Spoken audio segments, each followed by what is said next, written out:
Hoje convido vocês, divinas mulheres, a navegarmos juntas por um rio de memórias, onde as águas, por vezes, tornam-se turvas e sombrias, refletindo um tempo onde o nosso amor e compaixão foram brutalmente sufocados pela crueldade, pelo patriarcado e pela exploração do povo nativo brasileiro. O perfume da sabedoria ancestral do povo nativo brasileiro, do povo indígena, se mescla com as essências da bravura e resistência.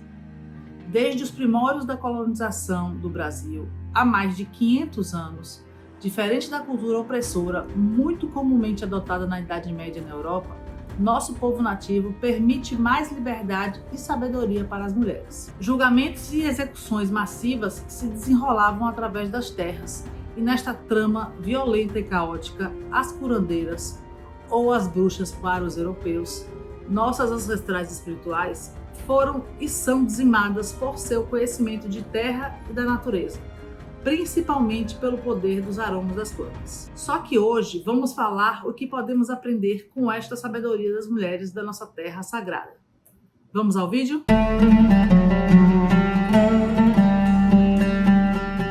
Olá, deusas e deuses, tudo bem com vocês? Eu sou Juliana de Brito, aromaterapeuta ancestral e clínica e criadora da Deus Fragrâncias. Sejam todos muito bem-vindos e bem-vindas. Agora vamos iniciar o quarto vídeo da nossa série de 5 vídeos falando sobre a conexão da aromaterapia clínica e as bruxas e curandeiras perseguidas em diversas épocas que passam desde a Idade das Trevas, a Idade Média, até os dias atuais no Brasil. Você vai perceber o quanto vários tratamentos e até remédios simples feitos em casa são usados até hoje em hospitais e são oriundos dos estudos dessas majestosas e corajosas mulheres sagradas. E ainda, como graças a elas, nós podemos estar aqui hoje ensinando perfume e aromaterapia clínica ancestral. Hoje a gente vai falar sobre as curandeiras do povo nativo, o nosso povo indígena, e a sua influência de curas e energias nas nossas vidas de uma forma mais profunda. E além disso, todo esse conhecimento você pode aplicar de forma prática na sua vida. Combinado? A exploração e dizimação dos povos originários no Brasil carregam consigo uma história de dor e resistência, principalmente para as mulheres. Desde o primeiro contato com os colonizadores, as comunidades indígenas foram brutalmente subjugadas, suas terras usurpadas e suas práticas culturais e espirituais, muitas vezes suprimidas e desrespeitadas. Curandeiras indígenas e o seu papel. As curandeiras indígenas, ao longo da história, nas diversas tribos espalhadas pelo Brasil, têm sido as guardiãs de um conhecimento profundo e sagrado, que entrelaça o medicinal ao espiritual, o tangível ao intangível. Essas mulheres muitas vezes são vistas não apenas como detentoras de sabedoria sobre a terra e suas ofertas curativas, porém, semelhantes às pontes entre o mundo físico e o mundo espiritual, mediadoras entre seres humanos e espíritos da natureza. Nesse quesito, houve e ainda há muita perseguição por parte dos grupos, principalmente grupos religiosos tradicionais, que ainda tentam sufocar, até mesmo nos dias de hoje, chama elas de feiticeiras malignas ou até mesmo simplesmente de bruxas. Os ensinamentos da aromaterapia indígena.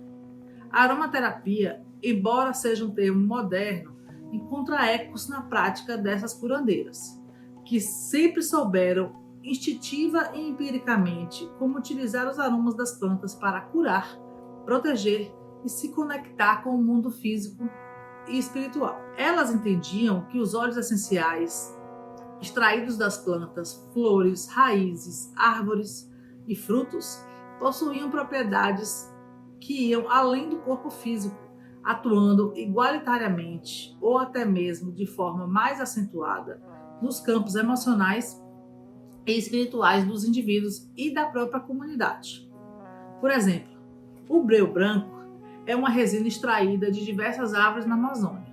É frequentemente utilizado em rituais e práticas de cura, não apenas por suas propriedades antissépticas e anti-inflamatórias, como por sua capacidade de limpar e purificar energias nos ambientes em que ele é queimado. Da mesma forma, diversas outras plantas, como a jurema e o tabaco, são utilizados não apenas por suas propriedades físicas. Há um enfoque principalmente nos quesitos espirituais, sendo muitas vezes empregados em rituais sagrados e cerimônias de cura. A principal forma de se consumir é através do seu cheiro, pelo aroma que essas plantas e substâncias emitem, tendo uma função importantíssima em diversos tratamentos de saúde física e ou mental. As curandeiras indígenas, ao mesmo tempo, mantiveram vivas essas práticas, servem também como um elo vital entre o passado e o presente, garantindo que a sabedoria ancestral seja transmitida através de gerações, mesmo em frente aos inúmeros desafios e ameaças que essas culturas têm enfrentado. Essas sábias são, portanto, não apenas curadoras, inclusive como guerreiras, mantendo vivas as tradições e resistindo à opressão e à tentativa de apagamento das suas culturas. O papel dessas mulheres vai muito além de entendimento das necessidades físicas das suas comunidades.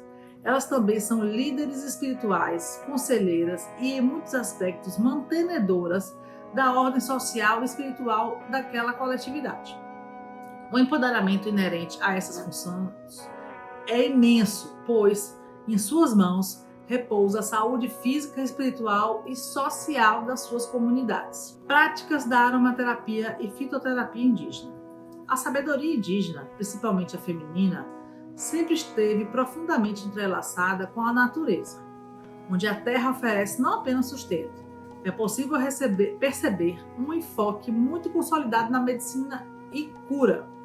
A aromaterapia e a fitoterapia, embora sejam conceitos contemporâneos, refletem práticas ancestrais, originais, que têm sido aplicadas por milênios, onde o conhecimento sobre as plantas, suas propriedades e seus usos é passado de geração em geração, muitas vezes pelas vozes sábias das mulheres da tribo. Vamos falar de algumas dessas plantas agora. A primeira delas é a erva baleeira, conhecida cientificamente como Cordia verbanacea ou erva baleeira, é amplamente conhecida por suas propriedades anti-inflamatórias e analgésicas. Nas práticas de aromaterapia indígenas, o óleo essencial extraído de suas folhas é utilizado para aliviar dores musculares e articulares, sendo igualmente apreciado por um poderoso aliado no tratamento de inflamações cutâneas. O aroma da erva baleeira, ao ser inalado, também é utilizado em rituais que buscam a purificação do corpo e do espírito, proporcionando um ambiente de cura e proteção. Copaíba. A resina da copaíba é um dos óleos mais utilizados e valorizados na medicina popular brasileira e nas práticas indígenas. Seu nome científico é Copaifera lensdorffi. O óleo da copaíba é conhecido por suas propriedades anti-inflamatórias, cicatrizantes e antibactericidas. Na aromaterapia, o seu aroma amadeirado e suave é utilizado para acalmar a mente e o espírito, sendo muitas vezes utilizados em práticas meditativas e rituais sagrados que buscam a conexão com o divino e com a natureza. Andiroba. A Caraca guianensis, popularmente conhecida como andiroba, oferece um óleo que é verdadeiro tesouro na fitoterapia e na aromaterapia indígena. Este óleo, utilizado para tratar inflamações e acelerar processos de cicatrização, além de repelir insetos, também tem um papel vital em diversas cerimônias e rituais indígenas. O aroma da andiroba, ao ser difundido no ambiente, é acreditado para afastar negatividade e atrair vibrações de cura e proteção. Já o capim-limão, a gente vai fazer agora um passo a passo. Combinado? Óleo de capim-limão, passo a passo e usos na aromaterapia. O capim-limão pode ser chamado e é conhecido como lemongrass em alguns lugares ao redor do mundo. É uma planta amplamente utilizada em diversas culturas, inclusive na indígena brasileira, por suas propriedades medicinais e seu aroma refrescante e calmante. Mais à frente nesse vídeo, vamos aprender a fazer um blend de capim-limão e explorar as suas aplicações na aromaterapia. Combinado? Essas plantas, entre tantas outras do vasto bioma brasileiro, são utilizadas pelas curandeiras. indígenas em uma prática holística que entende o ser humano como um ser integral, onde o físico, o emocional e o espiritual estão intrinsecamente conectados.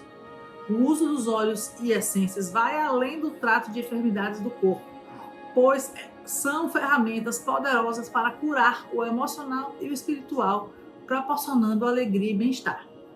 A sabedoria dessas mulheres, que souberam ao longo dos séculos explorar e respeitar os dons oferecidos pela Mãe Terra, nos convida a olhar para a aromaterapia de uma forma muito ampla e profunda, onde cada aroma se conecta com a natureza, com o sagrado e com a gente mesmo, em uma jornada de cura e descoberta. Os óleos essenciais extraídos dessas e de outras variadas plantas não são apenas instrumentos de cura física, mas também elementos vitais em rituais espirituais e práticas sagradas. O aroma, ao ser liberado no ar, não apenas atua no corpo, promovendo bem-estar e cura, além de cria também uma ponte entre o mundo material e o mundo espiritual, facilitando a comunicação com o divino e purificando o ambiente de energias nocivas. As mulheres indígenas, ao manejarem essas substâncias, não apenas exercem um papel de curandeiras e de exemplares líderes espirituais, mas possuem o caráter de guardiãs das tradições e sabedorias do seu povo.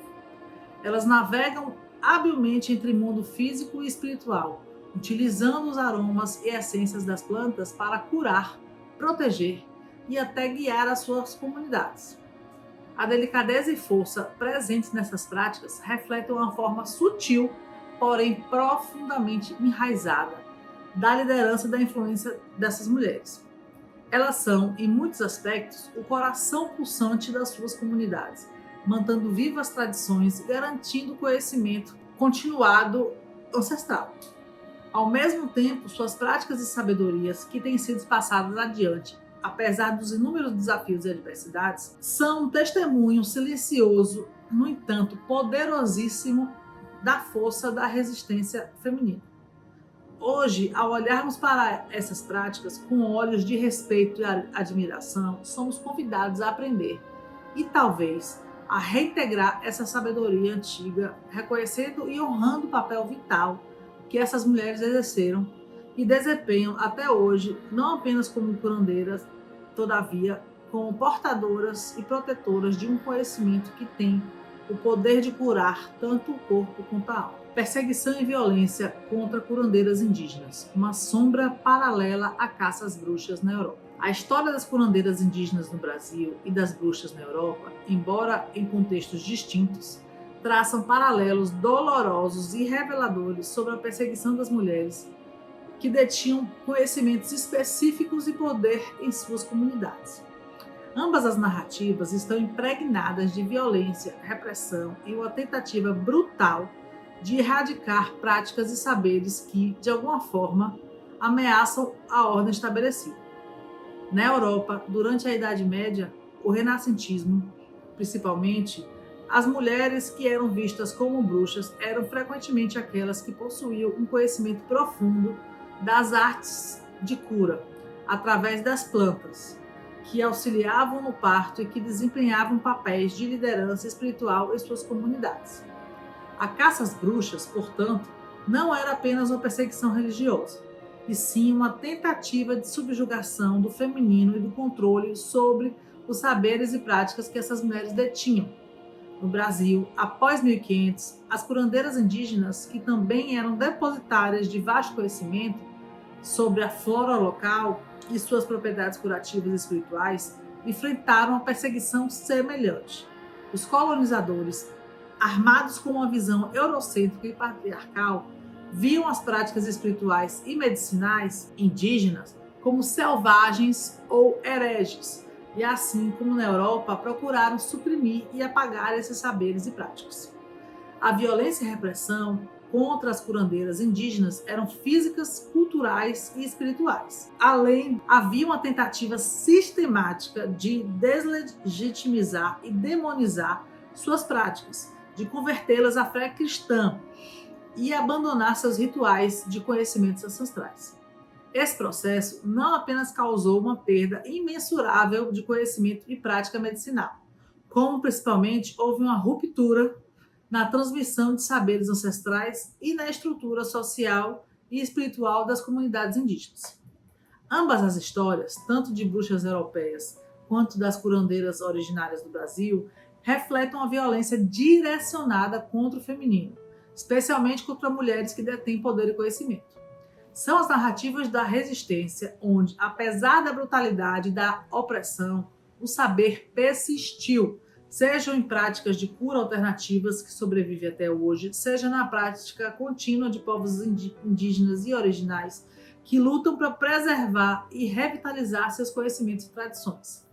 Ao olharmos para essas paralelas, somos convidadas a refletir sobre como o medo do feminino poderoso e conhecedor permeia diferentes culturas e períodos históricos, e como é vital honrar e conhecer e revitalizar esses saberes, reconhecendo o imenso valor e poder dessas mulheres que, ao longo da história, ousaram desafiar o status quo, oferecendo a cura, a sabedoria e a resistência diante da opressão. Supressão e apropriação de conhecimentos. A supressão de conhecimentos, especialmente daqueles detidos por mulheres em sociedades predominantemente patriarcais, é uma triste constante na história da humanidade. As curandeiras, sejam elas indígenas brasileiras ou bruxas europeias, frequentemente encontravam-se na mira dos sistemas de poder que viam as suas práticas e saberes como uma ameaça ao status quo. Essa agressão não apenas visava manter o controle sobre as comunidades, porém, igualmente de forma paradoxal, permitia que esses mesmos sistemas de poder se apropriassem e cooptassem os conhecimentos que essas mulheres detinham. A apropriação dos conhecimentos tradicionais, especialmente no que tange à fitoterapia e aromaterapia, é um fenômeno que se estende até os dias atuais. Muitas práticas de cura e de remédios que foram originalmente desenvolvidos por comunidades indígenas ou por mulheres em sociedades ancestrais foram cooptados e comercializados muitas vezes sem o devido crédito ou compensação para as comunidades originárias. Esses processos de apropriação muitas vezes envolvem a descontextualização e a sacralização desses saberes, removendo-os dos seus contextos culturais e espirituais originários e transformando-os em commodities. É imperativo, portanto, que ao reconhecermos a validade e a eficácia desses conhecimentos ancestrais, também honremos e respeitemos suas origens, garantindo que as comunidades e indivíduos que têm sido seus guardiões recebam o devido reconhecimento e sejam beneficiados de maneira justa e equitativa. Isso implica em práticas éticas de compartilhamento de conhecimento, respeito aos direitos intelectuais e culturais dos povos originários e tradicionais e a promoção de uma abordagem que valorize e proteja os saberes tradicionais e seus portadores contra a exploração inadequada. Reconhecimento e revitalização atual. A contemporaneidade tem sido palco de uma crescente onda de reconhecimento e revitalização das práticas ancestrais de cura e espiritualidade, especialmente aquelas oriundas dos povos originais e das mulheres que foram historicamente suprimidas e marginalizadas. Este movimento não apenas busca resgatar saberes que foram quase perdidos devido a séculos de opressão e negação, mas também procura revalidar e reintegrar essas práticas ao tecido da sociedade moderna. A aromaterapia, por exemplo, tem sido cada vez mais reconhecida não apenas como uma prática de bem-estar. Posso dizer seguramente que seu maior poder é como uma ferramenta legítima e eficaz para a promoção de saúde física e mental, com suas raízes profundamente entrelaçadas aos conhecimentos tradicionais das curandeiras e das comunidades originárias. Falando nisso, que tal fazermos um pequeno blend que as nossas ancestrais indígenas faziam? Agora vamos fazer um perfume maravilhoso de capim-limão, também conhecido como lemongrass. É uma planta amplamente utilizada em diversas culturas, inclusive do povo nativo brasileiro, por suas propriedades medicinais e seu aroma refrescante e calmante. Vamos aprender a fazer uma água de colônia que pode ser usada também como spray de ambiente, como água de lençóis, como uma lavanda fresca. O que você sentir, você pode fazer uso desse passo a passo que a gente vai fazer aqui. É muito bacana essa história da aromaterapia e da fitoterapia, porque você pode fazer um produto que você pode usar na sua pele, no seu pet, na sua cama, na sua casa, de forma ampla, porque não temos aditivos químicos, ok? Então, óbvio que o primeiro passo é você ter folhas frescas de capim-limão, de preferência colhidas pela manhã, para você maximizar a retenção dos óleos essenciais presentes nas suas folhas. Depois, eu preciso que você tenha álcool cereal, pelo menos a 90%. Mas se você não conseguir achar álcool de cereal na sua cidade, pode ser cachaça, pode ser vodka, pode ser aguardente de qualquer sorte, tá? Você vai lavar bem essas folhas, bem. Quando elas estiverem bem lavadinhas, você vai picotá-las com a própria mão. Você vai pegar um frasco de vidro que já foi higienizado, que já está livre de sujeira e de bactéria. Então, em vídeos anteriores eu já ensinei como é que a gente faz para desinfectar os vasos de vidro, mas basicamente é colocá-los dentro de uma panela de água fervente, deixar por 1 minuto e depois deixar secar naturalmente, sem usar pano nem nada, ele vai estar desinfectado. Importante que esse vaso seja de um vidro escuro ou que pelo menos fique dentro de um armário, mas que não pode ser muito quente, tá? Porque o calor muda a composição química do óleo essencial que está dentro do capim-limão. Você vai colocar esse capim-limão já cortado nas suas próprias mãos. Aproveite esse momento para fazer uma conexão com a planta, para meditar sobre o cheiro que está saindo nas suas mãos, para se colocar no presente, respirar profundamente, inalar esse aroma maravilhoso dessa planta, enquanto você vai colocando ela delicadamente dentro desse frasco de vidro escuro, de preferência âmbar. Lembra-se que a planta é uma deusa por si só, então a gente tem que fazer as coisas com muita reverência quando a gente faz com elas. Então, respire fundo, sente-se confortavelmente, perceba o ritual que você está fazendo, tente se conectar com as suas ancestrais que já fizeram muitas vezes isso. Você vai sentir esse poder. Coloca todo o capim-limão que você tem nesse frasco. Aí a gente vai botar agora o álcool de cereal dentro desse frasco.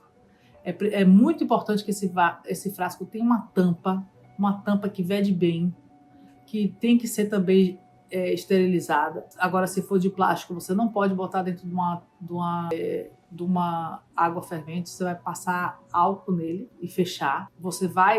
Quando você completar esse vidro de álcool, você vai tampar esse vidro, vai chacoalhar bem várias vezes para a planta se ambientalizar com o álcool e vai esperar pelo menos 15 dias com essa tintura no fundo do seu armário, no ambiente fresco. Depois de 15 dias, se você quiser usar essa tintura para a sua pele ou os seus cabelos, convém você colocar um pouco de óleo de jojoba ou qualquer óleo carreador que você goste. O óleo de jojoba é sempre o mais indicado porque ele não rança. Então você pode misturar no vidro todo ou você pode pegar um outro óleo carreador que você goste num vidro menor e colocar esse líquido dessa tintura coado dentro desse frasquinho com óleo carreador da sua preferência e usar ele como perfume e deixar esse vidro grande separado para você colocar na sua casa depois que você fizer uma faxina, na sua cama antes de dormir, lembrando que o líquido vai ter uma cor verde, então você precisa cuidar para não usar como água de lençol se os lençóis forem brancos, porque pode se manchar, tá? E é isso, gente. Só com essa prática simples e que você faz em 5 minutos, você pode ter uma gama de produtos botânicos, poderosos, ancestrais e que vai cuidar da sua saúde e do seu ambiente. Não é muito lindo a aromaterapia? Eu sou apaixonada por esse tema. Agora vamos falar dos usos na aromaterapia. Só o capim-limão, sozinho, já é um poderoso calmante e relaxante. O aroma do capim-limão é conhecido por suas propriedades calmantes e relaxantes, sendo útil para aliviar o estresse e promover uma sensação de bem-estar e tranquilidade. Por isso, aquela dica de quando você terminar a faxina da sua casa, que você estiver se sentindo cansada, mas que a casa estiver toda limpinha, que tal borrifar esse aroma do capim-limão pelo piso da sua casa? Você vai ver que frescor e que energia de paz e tranquilidade vai tomar conta do ambiente. Ele é um poderoso revigorante. O óleo essencial do capim-limão também é utilizado para revitalizar a mente e o corpo, proporcionando frescor e energia. Ele é um repelente natural, então é muito conhecido pelas propriedades repelentes, sendo uma alternativa ótima para pets, crianças e pessoas alérgicas, porque é 100% natural. E é um alívio para quem sofre de dores de cabeça. A aplicação tópica dessa tintura ou inalar a tintura ou óleo essencial pode aliviar dores de cabeça quase que instantaneamente. Lembre-se sempre de realizar um teste de alergia ao utilizar um óleo essencial na sua pele, aplicando uma pequeníssima quantidade, sempre diluída numa área discreta, e observar se em 24 horas aquela área do seu corpo não vai apresentar nenhuma reação. A gente tem que sempre lembrar que as plantas in natura e os óleos essenciais são a planta em sua quinta essência, são 100% da planta. Então, é importante saber se o seu corpo vai reagir positiva ou negativamente a essa concentração da força dessa planta, tá? Legado e continuidade. O legado deixado por essas mulheres sábias e comunidades ancestrais é imensurável. Se a gente perpetuar na forma como muitos dos seus conhecimentos e práticas têm sido gradualmente incorporados e valorizados em diversas áreas, como a medicina, a psicologia e a espiritualidade contemporâneas. A continuidade desse legado, no entanto, depende de um esforço consciente e coletivo para garantir que esses saberes sejam preservados, respeitando e transmitindo às futuras gerações de maneira ética e sustentável. Isso envolve não apenas a preservação ativa dos conhecimentos, mas também apoio às comunidades detentoras desses saberes, garantindo que elas sejam as principais beneficiárias e gestoras da sua própria herança cultural e intelectual. A história das curandeiras, tanto das indígenas, aquelas perseguidas, tanto das nossas indígenas ou aquelas perseguidas na Europa, são histórias de resistência, resiliência e uma profunda conexão com o mundo natural e o espiritual. Ao olharmos para o futuro, somos chamadas a honrar esse legado, assegurando que os erros do passado não sejam repetidos e que os saberes ancestrais possam florescer, não como relíquias de um tempo esquecido, mas como uma prática viva e vital que continuam a enriquecer e abençoar a humanidade com o seu saber de cura. A continuação e a revitalização desses saberes é um caminho para a cura coletiva, uma forma de nos reconectar com a terra, com o sagrado, uns com os outros e com o ciclo de vida natural, de respeito e honra que a natureza tanto nos ensina. Gostou desse vídeo? Ele te ajudou? Ele pode ajudar alguém que você conhece? Se tiver dúvidas, por favor, não hesite em me procurar. Você pode falar comigo através do direct do meu Instagram ou do meu WhatsApp, que fica no link da minha bio. E eu vou ter o maior prazer em conversar com você e a gente pode trocar essas figurinhas desses saberes ancestrais, tá?